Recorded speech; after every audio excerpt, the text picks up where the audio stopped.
Hey, welcome to How It's Done, a podcast for curious marketers. I'm Kriste. I'll be your host, and I'm really glad you're here. Hello, curious marketers. Today we get to talk to an extremely talented and experienced marketer. We're going to talk about her career and her career path. We're going to talk about the explosive growth in the femtech, femhealth space. This is a subject that's increasingly taking center stage at healthcare forums across the globe, including the most recent Davos, JP Morgan, Health, the Nashville sessions, and on and on and on. We're also going to talk specifically about Progeny Health, which is definitely not new to the scene. Progeny celebrated its 20th anniversary last year. And we're going to talk about so much more, including Linda's going to tell us a little bit more about Progeny Health. So let's get to it. My guest today is Linda Smith, who is Vice President of Marketing and Communications for Progeny Health. Welcome to the show, Linda. Well, thank you. Thanks for having me, Kriste, and I'm really looking forward to our conversation. Me too. Thank you so much for joining us. I can't wait to learn from you. Thank you. So, Linda, how about we start with your journey? I would love to know, I know our listeners want to know, what led you to marketing and what has your career path looked like? So I would describe my career path in 3 chapters. And I started out in advertising and PR. That's when I first got out of school. My degree was in mass communication. I thought I was on a journalism path, but then I did a summer internship at an ad agency. And that's it. I fell hook, line, sinker. You were done. I was done. I found my true love. And so the first part of my career, I spent learning the business of advertising, public relations, and the larger world of marketing. And it was a fantastic run, enjoyed it immensely. It's a great place for a young person, especially. You make a lot of friends, and there's just a built-in social circle when you're working in that kind of environment. And then around the second chapter of my career, I would say, was when we had our kids. And I decided that I was going to hang out my own shingle and I was going to be a consultant. And so that's how I started. Brave. I started out as a marketing consultant. Eventually, I had employees, business partner, had all the trappings of a true business. And it was a great 10-year run. My husband and I both had our own businesses, were self-employed, and our kids were getting ready to go off to college. And I decided that maybe one of us should have a more predictable future. And so the third chapter was I decided to go to the dark side, as they say in the advertising business, and I became the client. The dark side. Now, some people say the opposite, though, Linda. They say going from client side to agency side is the dark side. But that could be. But I definitely took the reverse path. And I've been working for about 11 years in a role of marketing leader with inside healthcare organizations, running their marketing and communications.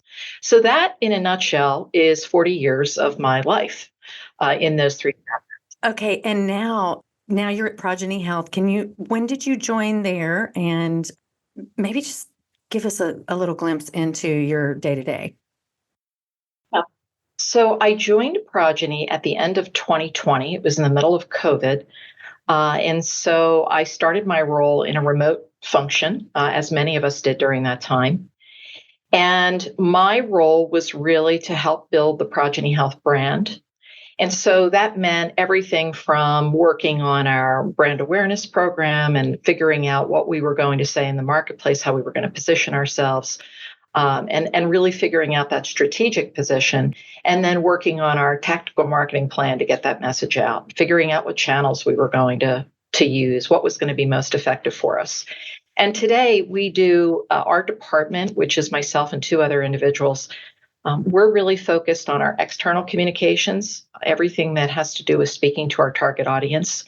Our internal communications, we do a lot of support for our executive team, for other departments within our organization, helping them put their best foot forward. And then we're also in a newer role, we're working with our health plan partners and providing their support for the marketing of our maternity program, our maternity and NICU care management program. So we co-brand our materials with them. We collaborate with them on the best ways to educate their members about the program that is available to them. So that's really what we do on a day-to-day basis. Okay, thank you for sharing that. I think there's some misconceptions just generally that, companies that have been around as long as yours, 20 years, and, it almost doesn't matter size. There's a misconception that there's this huge marketing team that is inside companies. And often that's just not the case. And you said you have 3 people on your team. So I'm curious that means I would assume that you have agencies that you also lean on or freelancers that you lean on to help support a lot of the things that you're doing. Is that a fair assumption? Absolutely. In fact, I don't know where I'd be without them. They are fabulous partners, and I really mean that very sincerely. When I arrived at Progeny, I inherited an ad agency out of Atlanta, and I continued working with them. I just love them. I think they do a wonderful job for us. And then I also brought on a PR firm. I felt really strongly that Progeny had a story to tell in the way of education and advocacy. And I wanted to really invest in that when I first got here. And so our PR firm, they also do some market research for us. They have also been a fantastic partner. And then we use some smaller freelancers from time to time based on special projects like internal employee newsletters, things like that. You have to figure out who does what well and Yes. leverage those resources as best you can when you're a small organization like we are. I'm a working manager. So while I'm in many ways I'm looking from a strategic point of view about how to make our communications, work most effectively. I'm also rolling up my sleeves and taking on tactical You're projects. doing a lot of the work. I am doing things every day, and we do a lot of divide and conquer on my team. So, yes, the answer to your original question, you cannot do this on your own. You have to have a great team around you, and you have to have partners outside your organization who can help you appear to be larger than you really are, honestly, at the end of the day. Right. In fact, what you're describing is what I find more often than not, a much smaller internal team and outside resources, because that's easier to scale up and scale down, And also, it's a lot easier to hire that diversity of talent than to have that. You would have to have a lot of head count to do some of the specialized things that maybe you need, but you only need it from time to time. Is that? That's correct. That's true, Kriste. Absolutely. In many ways, it allows you to scale. Yes. And you wouldn't be able to do that as a small organization. So we're able to cover a lot of ground for really a very small team, thanks to our partners. Right. So how does, in that kind of environment, when you're assessing, partners you want to work with, and when you're assessing just even your own team, how does a smaller mid-sized firm compete in a crowded field? Yeah, it's a really great question. The first thing is you really have to go to your strategic roots. I've mentioned that a couple times now. It's so important, those fundamentals. Who are you? What are you trying to say to your target audience? Why would people want to work with you? And what is unique about your organization that allows you to stand out from the competition, right? You have to really start with the basics. And then once you do that, you really want to think about, okay, I can't boil the ocean. So what can I do? What are the few things that I'm going to focus on that I can do well? And that's really what we try to do. When I first came to Progeny Health in 2020, Dr. Ellie Stang and Progeny had an incredible reputation, and they were, but they were not well known. And I sat in on some client meetings in those early days as I was learning the business. And I'd hear clients say completely unsolicited, I wish all of our partners were like Progeny. Their team is so dedicated and has such expertise. They're producing results for us year after year. I mean, they really sung our praises without any prompting from Were us. you like, oh my gosh, this is a gold mine? It is. It was just like that for me. I said to myself, well, one thing is clear. We have a lot of brand loyalty. We just don't have a lot of brand awareness. And Hmm. so that was the first order of business, was to raise the visibility of the organization. And our team decided that we were going to lean in on our 20-year history, especially in today's here today, gone tomorrow startup world. We thought Yes. that was a strategic advantage to have that 20-year legacy. And so we said we're going to concentrate on one thing, and that is we're going to educate and we're going to advocate for better maternal and infant health. And we really doubled down on thought leadership. That was where we were going to focus our efforts. And it was important for us to make sure that everything we did after that took its cue. So we started with a health trends report that was a compilation of some of the thinking of our subject matter experts from within our organization and from our experiences. And we've now done that report every year. It's now our signature thought leadership asset. It has more downloads than anything that we produce. Really, I love And that. yeah, and that really for I would say that was what set the tone for everything else we were working on, our public relations, our social media, webinars that we chose to participate in. We wanted to get away from trying to sell ourselves in the traditional way and Hmm. really let people decide for themselves that if they were going to have a partner in maternal and infant health, it was going to be us. Yeah. And I think it's worked really well because, last year alone, our sales team told us that they were going to conferences and for the first time, and it took a couple of years, people were coming up to them and knew exactly who we were and what we did. And we had our best sales year in the history of the company last year. And while the Amazing. lion's share of that credit goes to our sales team, I'd like to think marketing played a small supporting role in that story. So that's really, I think, in our case, that's how we competed. We found a niche for ourselves, and we decided we were going to invest all of our money, our efforts, all of our talents into that particular area. And I think that's how small and medium companies have to compete, is you have to find your voice, and then you have to find the best way to tell that story. That is so well put. I want to drill a little into some of the things you just said, because one of the things first, was it difficult to quote unquote sell this approach into your leadership team? This notion of let's invest in thought leadership and let's invest in something that you also said, it might take some time. You said it maybe took a couple of years to really get to that thought leadership space, but you've got to start somewhere to get to that. So, can you talk a little bit about that? Yeah, it's a great question. I was very fortunate that I had a leadership team that was really bought in. They understood what we were trying to accomplish. They knew it wasn't going to happen overnight. That's not always the case for marketing leaders. Sometimes No, it is not. they're sometimes they are dealing with other forces that, make it very difficult for them to do what they know is right. Hmm. Certainly, we had a tactical obligation to deliver leads to our sales team. But we promised them that that was going to happen as a result of this higher mission we had. And that's exactly what happened because as people started to seek out our content and reach out to us to hear more about something we spoke about at a webinar or conference, obviously that resulted in leads that were turned over to our sales team that eventually, of course, some of whom became our clients.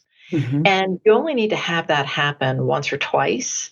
And suddenly, you've got the choir behind you. You're not having to convince anybody anymore that this is Hmm. the right way to go. So we were really fortunate. Our team was really fortunate that we had the support of our senior leadership, and they have been tremendous to work with since the day I arrived, really. That's awesome. What about that timeline? Is that like for our listeners, our marketers out there who are like, yes, I love this approach. I'm so bought in. That sort of, couple year timeline, is that what people should expect in general when you're embarking on, a true thought leadership and establishing that credibility at that level? Yeah, and I would say it's a little bit like a curve. So you're going to have some results in your first year. And then it will be exponential year after year after year if you continue to commit to the sorts of things Oh, that you believe in. that's a key statement. Right. Continuing to commit. That's right. That's right. You cannot abandon the ship, right? Once you have set your path, you have to stay on it. And so we did have results in that first year. It Mm-hmm. isn't that nothing was happening. It's just that you really started to see a sea change somewhere around year 3. Uh-huh. The awareness was now a lot more prevalent when we were out in the marketplace. Right. And even things like watching our followers on LinkedIn Uh-huh. became a measure of how we were doing. How are we doing with regard to attracting people who want to hear what we have to say on a day to day basis? And so there were markers of progress. But I think it was that sort of 3-year mark where I sort of felt as though we hit our sweet spot. And Mm-hmm. now we're experimenting with new things and trying to grow even more. It's hard to top last year, to be honest with you, but we're all in. We're going for it. So Can we'll you see tell, what happens. can you say just a few of the kinds of things, that were kind of big wins in that regard? Or, what was so great about last year? You said that's sort of when you felt like, really hit your stride with all the work that you've been doing these last going on 4 Yeah. years. Let me just give you a very tangible example of something that might help illustrate this. We had produced an advocacy piece called An Unfair Fight. And we wrote it in the early stages of a national conversation that was beginning around health equity, or I should say health inequity. Ah, mhm. And we decided that we were going to write a piece that would really help educate some of the key stakeholders. And in our world, that's payers, policymakers, and providers. Yeah. And we wanted to make sure everybody understood the full breadth and depth of this issue. And that particular piece we promoted obviously through public relations, through just our regular activities, social media, email marketing, and so forth. That piece was opened up by a chief diversity and equity officer at an extremely large Blue Cross Blue Shield plan. I won't No mention names, names. No names. What state? but Just kidding. a large Blue Cross Blue Shield plan opened that piece, read it, and said, I want you to help us bring greater health equity to our members. Oh my gosh, that's amazing. I love this And story. that was the beginning of a conversation. Now, that contract took a long time to get to, Right. how these things go, right? There's Usually with lots a of, health plan, it's can be 2 to 3 years, right? that's right. We're a little bit faster than that. I would say on average, we're around 12 months or so, 12 to That's 18 months great. on the Yeah. plan. But it was just a perfect example of how a marketing asset and a story we were trying to tell struck a chord with somebody. And it wasn't that we were using a lot of healthcare, you know, nomenclature and all those sorts of. We weren't All the getting into buzzwords. using all the buzzwords. We really said to ourselves, "This is people talking to people." And ultimately, that's what I believe marketing needs to be about, right? And so our message always has to be viewed through the lens of, is this going to resonate with somebody? Is someone going to Mhm. read this and understand what we're trying to say and see that we have the ability to work together and make a difference? So, If you will allow me, our podcast, a podcast for curious marketers, I've always built it as let's get into like, okay, but how? mm, Would you or could you share any level of detail into how you approach the writing of that particular piece? Is this one where Linda rolled up her sleeves and started writing? Or do you go and you hire someone, for example, that's a former journalist and it's almost like a piece of brand journalism? Or, I'm just curious if you could share with our listeners the approach a little bit, the process of such a piece, because I do find that not all marketers and certainly not all C-suites understand, how you go about putting together something like that.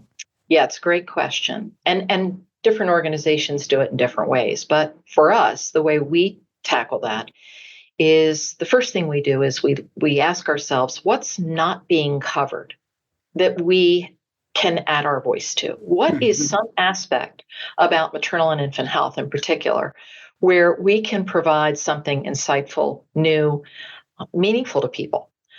And then we begin to outline our thesis, right? What is it that we want to make sure we cover in that? And that's usually done internally by our team. I'll usually start that process, or one of my teammates will start the process, and we'll do a little bit of our own outlining, sort of drafting, so to speak, of some key concepts that we want to make sure we touch on. We'll share that with our senior leadership and ask them to weigh in. Is there something we're missing? Do you have any context you'd like to add to something that we already have been thinking about? What's a go-to source that you'd like us to, use or cite in this particular piece? And so we get all of that input, and then we have a pretty solid starting point for one of our outside partners to help us with. Sometimes our PR firm helps us with that. They helped us write The Unfair Fight. Sometimes we'll use our agency or an outside writer who specializes in this sort of thing. And then, of course, it goes through a pretty heavy editing process. It has to be approved. And then we have to design it, right? Once it's all written, what's this thing going to look like? Which is very important too for, people's interest, right? That's so true. I mean, a picture tells 1,000 words, and if it doesn't have some visual appeal, forget it. You're going to lose people.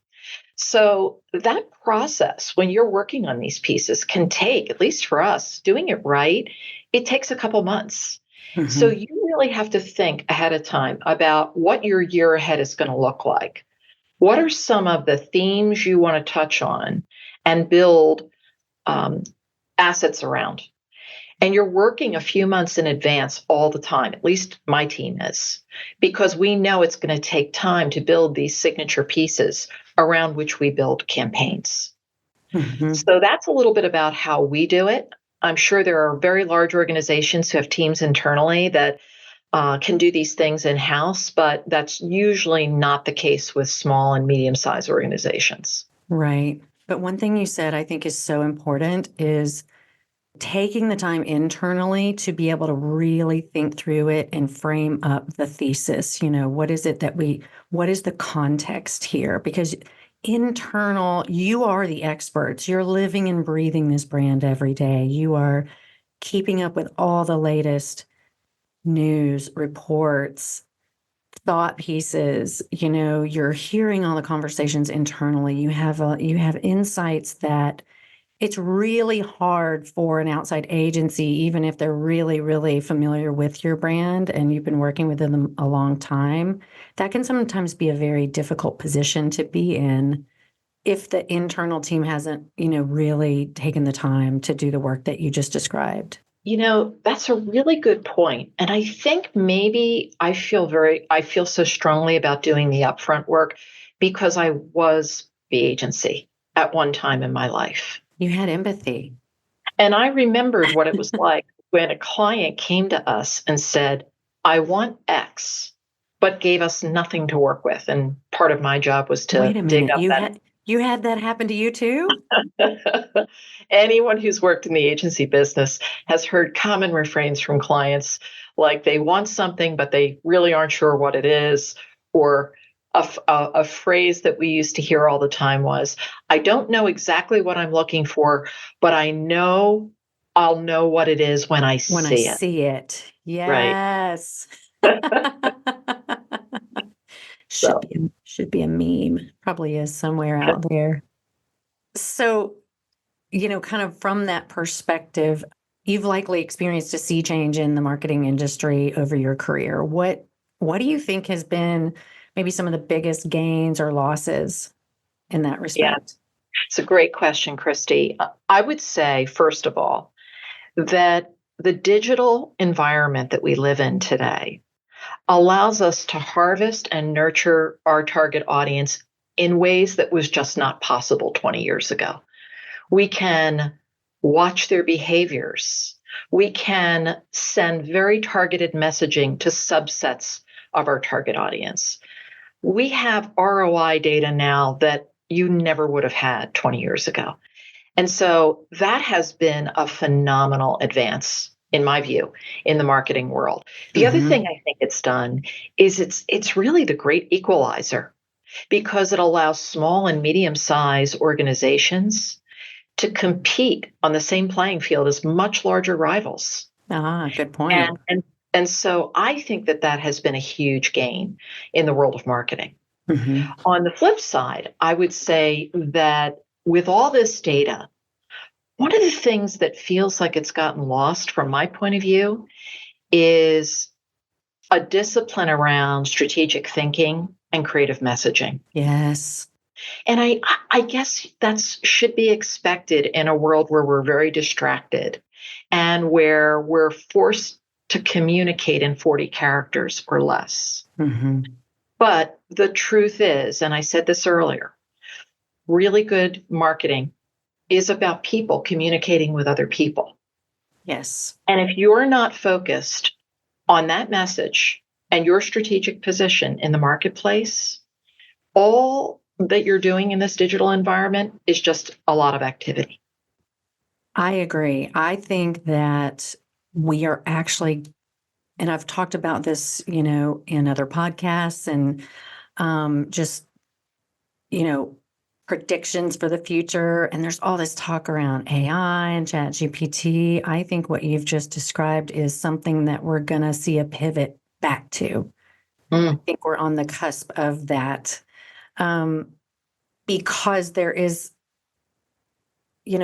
across our lives, not just in marketing, there's got to be that human element, and things start looking the same out there, and so the standing out is really tied to not just leveraging data or technology or any of those things, but leveraging them to help uncover those human stories, those human elements, the simple person-to-person, human-to-human story that at the end of the day is really what drives all of us. You're absolutely right. And I mean, it's one of the reasons why, from a business standpoint, we always tell our prospects that we are a high-touch, high-tech company. The technology is empowering our people to make better human connections. And Yes. so I hope that that's a discipline in the world of marketing, that thinking about the other person on the other side that you're delivering that message to and what you want them to hear, I hope that discipline will become fashionable again. Me too. Well, we'll just keep promoting it, Linda. It's up to us, Kriste. It's up to us. If we don't do it, who will? That's right. Well, I think what you've just described and mentioned in terms of, the tech enabling that human touch is a great segue into Progeny Health. Let's talk about Progeny Health a little bit in terms of, tell us more about what Progeny does, who you are, and also why do you think so many, people, people, companies, investors why do you think this space is getting so much newfound attention? So the first part of your question is that Progeny Health is a tech-enabled women's healthcare company with 20 years of experience in maternal and infant health. And we're hired primarily by health plans to deliver maternity and NICU care management. And what that means is that we're working with their members, specifically pregnant women and infants and their families, to make sure that they have the best health outcomes possible.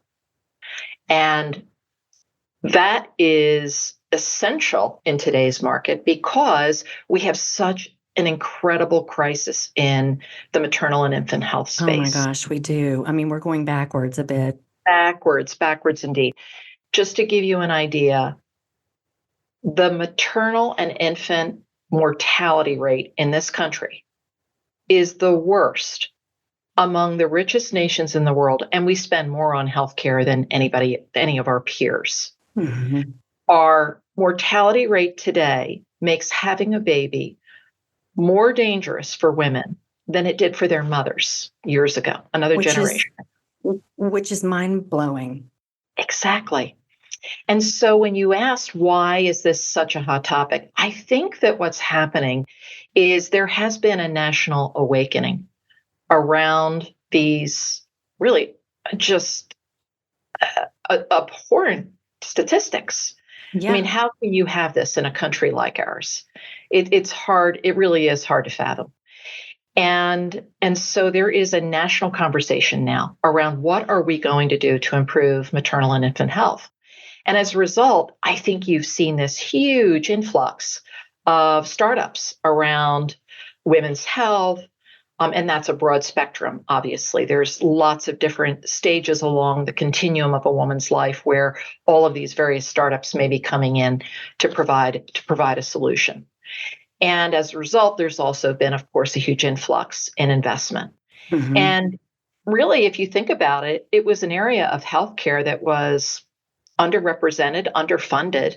And now suddenly there's a lot of opportunity around it. And I think it's just a convergence of factors. It's what's happening in our society and people seeing an opportunity to help solve that problem. And so I think that's really what explains what's been happening in this whole femtech space right now. Mhm. Can you tie any of it back to your thought leadership that you described earlier? You guys have been raising the awareness, on the issue. So I think you should take some of the credit. Well, that's very nice of you. We'll take a tiny bit of credit. It's also organizations like the March of Dimes, even the federal government, some of the policies that they've adopted. It's a lot of different stakeholders that have raised the red flag and said that this is really unacceptable and it must change. And we're hopefully contributing in a positive way to that conversation. That is amazing. I appreciate everything you've shared so much. I know we are running out of time for today. I I love to ask a burning question. The burning question I would love to ask you, considering all the information that's out there, and you mentioned earlier just overload. We're all overloaded, with technology and information and headlines and content. When it comes to your job, what are your go-to sources of news and information? Well, I have a list that's too long to go into now because I'm curious by nature, which I know you'll appreciate since I do appreciate uh, that. you're speaking to curious marketers.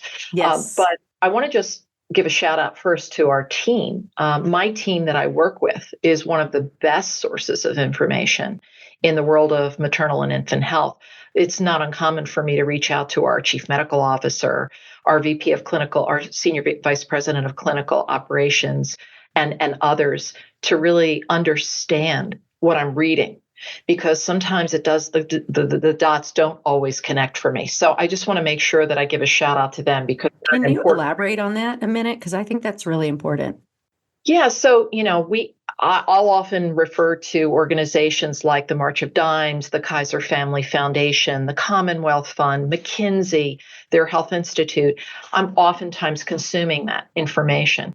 But there could be something in what I've read that doesn't necessarily make sense. Or a perfect example is when I first got to Progeny, I did not understand that there was a difference between mortality and morbidity. Ah. And so I went to my chief medical officer and I said, could you educate me a little bit about this? And so for your listeners, mortality is just as it sounds. That's the number of deaths that we're counting either for mothers or for infants.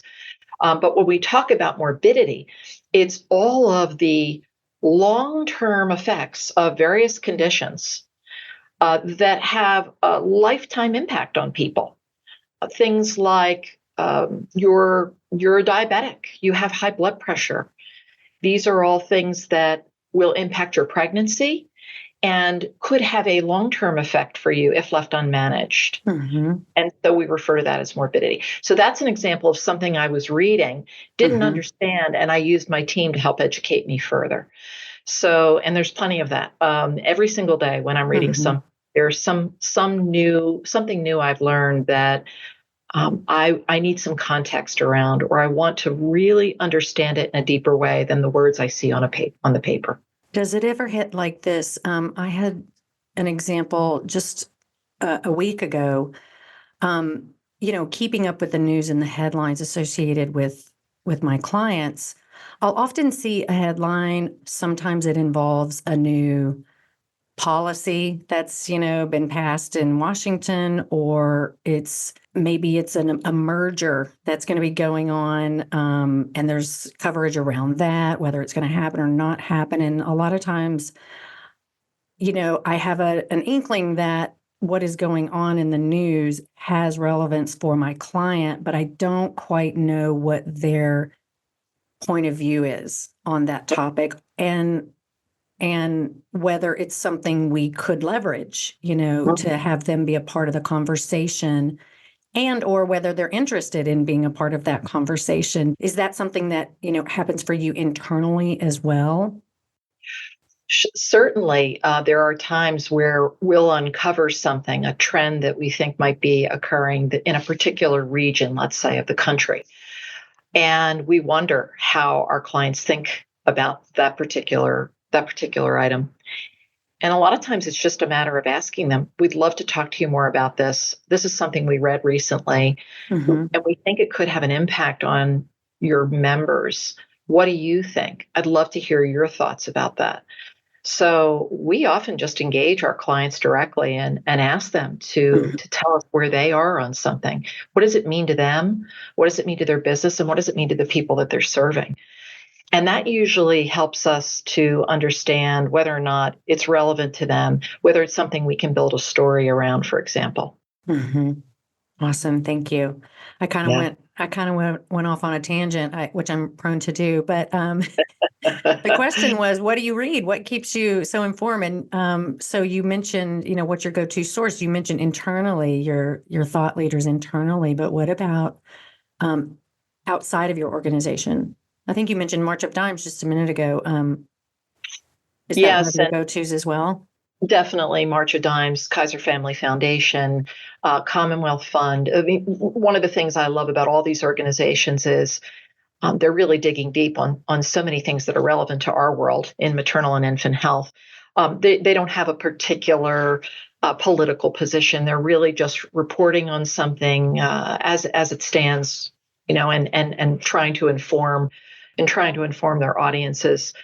And so those types of organizations have been very, very helpful to me in understanding the world in which our team operates. And there are many others, but these are organizations that are committed to making a difference in some way. And so I really respect their opinion and will try to consume their information as frequently as I possibly can. That's great. Well, Linda, I just have to thank you. This has been so amazing. I've learned so much from you in a short amount of time. I would love to continue our conversation if you'll agree to come back on a podcast in the future. You bet. Absolutely, Kriste. That would be awesome. As always, we will include links and some background on many of the things that we talked about today in our show notes. So for our listeners, be sure to check those out on our website, growwithfuoco.com/howitsdone podcast, or wherever you get your podcast.